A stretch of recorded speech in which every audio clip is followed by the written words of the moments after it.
मी आणि गावकरी आमचे जे शिष्टमंडळ आहे गावातलं, CIDचे अधिकारी जे आहेत, पाटील साहेब, गुजर साहेब, नवीन पाटील मॅडम ज्यांच्याकडे हा तपास आहे आणि बाकी काही जे आहेत त्यांना भेटलो आम्ही. उद्या दुपारून तेली साहेबांचा इथं म्हणजे त्यांच्याशी भेटणार आहेत. तुम्ही बघताय की तेली साहेब काही येऊ शकले नाही, बाहेर आहेत ते. उद्या 3 वाजेपर्यंत येणार आहेत. त्याच्यामुळे आम्हाला जो पाहिजे म्हणजे आम्हाला जी माहिती पाहिजे, आता CID कडे तपास कधी आलेला आहे, कुणाकडून, पोलीस स्टेशनकडून. हो. हां, मग तो आता तेली साहेब जे आहेत तो त्यांच्याकडे तपास आहे की म्हणजे त्यांच्याकडे कुठला तपास वर्ग करण्यात आलेला होता. म्हणजे जे आम्हाला माहिती पाहिजे होती ती आम्हाला आत्ता भेटलेली नाहीये. त्यांनी खात्री एवढी दिलेली आहे की तपास योग्य दिशेनं आहे, तपासामध्ये कुठंही कसर नाही आणि आमच्यावर म्हणजे जे चालू आहे सगळं. आणि मी नेहमी बोलत होतो त्याप्रमाणेच की बाबा आमचा खरंच सगळ्यांवर विश्वास आहे. त्याचं कारण असं आहे की सगळे काम करतात व्यवस्थित.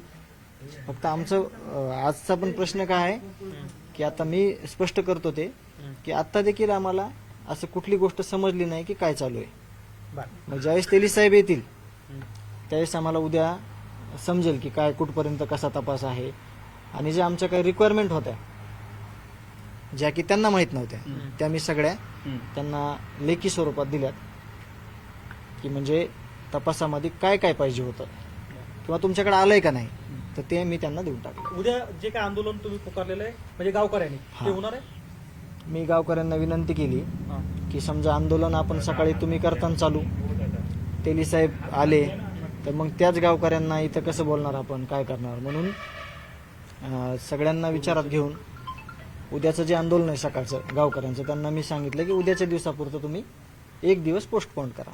मग उद्या आपल्याला प्रॉपर माहिती भेटेल सगळी आणि मग माहिती भेटल्यानंतर मग पुढचा निर्णय गावकरी घेतील आणि मी पण तुम्हाला स्पष्ट करून देईन. जी आता तुमची चर्चा झाली 1.5 तास जवळपास, त्यात समाधान वगैरे? 1.5 तास चर्चा नाही, आम्ही जे बोललो त्यांना ते जास्तीत जास्त 20-25 मिनिटात आमचं बोलणं झालं. त्यांनी सांगितलं काय होतंय, सगळ्या गोष्टी तेच ते मुद्दे आहेत सगळे. आणि आमचा प्रमुख मुद्दा कुठला आहे की पहिल्या 4 दिवसातला 8 दिवसातला जो तपास आहे ते तुमच्याकडे प्रॉपर आलेला आहे का. आणि मग ते तेली साहेबांकडं त्या गोष्टी सगळ्या आहेत.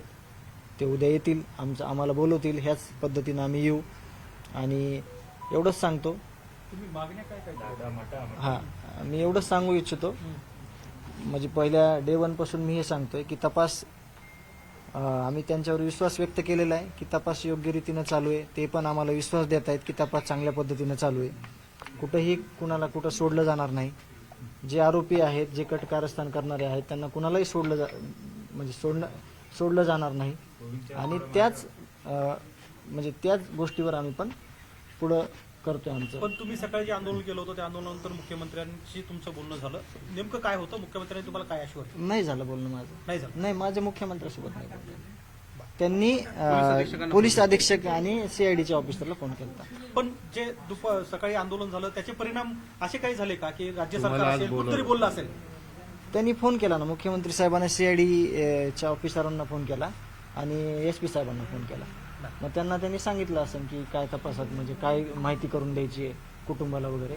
आणि उद्या तेली साहेब ते आम्हाला माहिती देतील. तुमच्या मागण्या काय केल्या तुम्हाला बोलणार होते? मागण्या काय केल्या? बोलणं झालं का? हा, उपमुख्यमंत्री बोलणार होते पण ते गावाकडे असल्यामुळे त्यांना रेंज नव्हती. तुम्ही होतात, ज्या गोष्टी तिथे होतात ते तुम्ही त्याचे सगळं माहित असते तुम्हाला.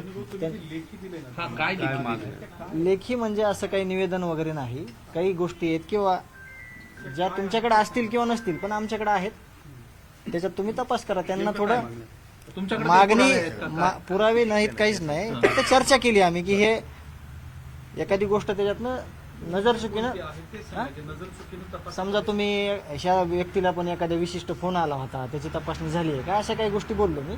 त्या पण स्पष्टीकरण देतो मी नंतर.